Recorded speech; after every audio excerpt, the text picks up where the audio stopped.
When we think of information technology, we think of names like Apple or Microsoft. And when we think of rock and roll music, we think of the Beatles or the Rolling Stones.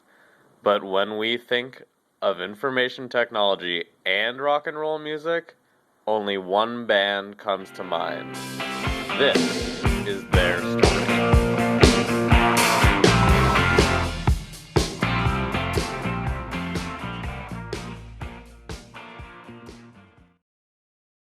It was pure insanity. The money, the centerfolds, the Ferraris, there was no stopping us. I mean, this was back when we had a dental plan, vision, and our health plan.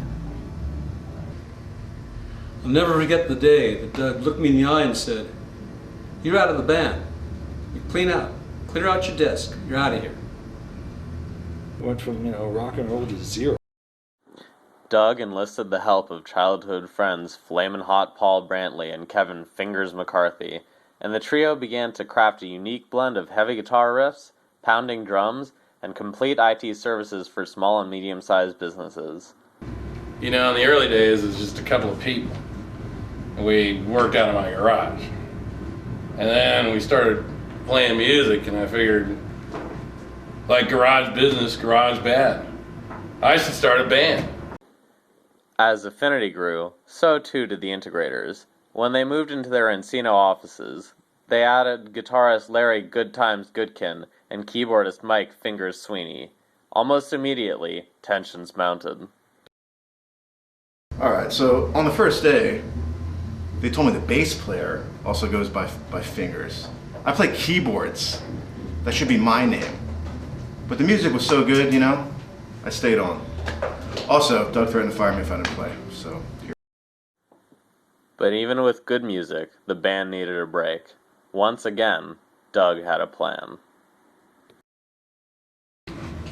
There was nobody coming to our shows. One night we were kind of joking around, and I said, "Larry," I said, It's really too bad that we can't pay people to come to our shows.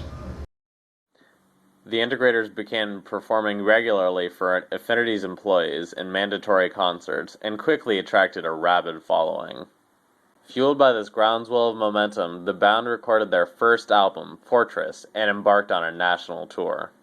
The first tour was when everything started to come to light, all the problems. Mike and, what's his name? Oh yeah, Kevin, couldn't get their shit together. What'd they fight over? Oh yeah, they fought over this nickname. I don't know what's wrong with me having the nickname Fingers. I mean, I need my fingers to play the bass. How does he expect me to play? With my elbows? Everybody that knows me knows that I should be Fingers. The tension took its toll creatively as well. The group's second album, Outpost, was a commercial and critical failure. Meanwhile, Doug was having second thoughts about the direction of the band. in my life I've had three loves. My wife Debbie, music, and information technology. I knew I couldn't devote myself to all three. I knew I had to choose. Then, on March 7th, 1991, the band got a call that would change them forever. Flamin' Hot Paul Brantley had overdosed.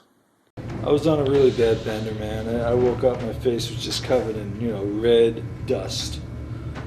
And I looked down, my hand was, still in the open bag. That's the moment, I went for rock and roll, and went from, rock and roll to zero. One day, we came back to the van, and Paul is just passed out in the back.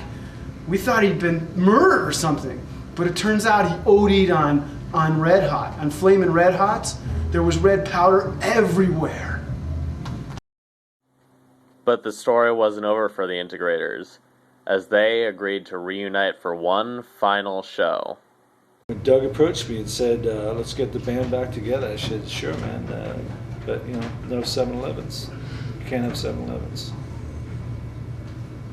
Yeah, and that Mike admits that I'm the real Fingers. I will always be Fingers.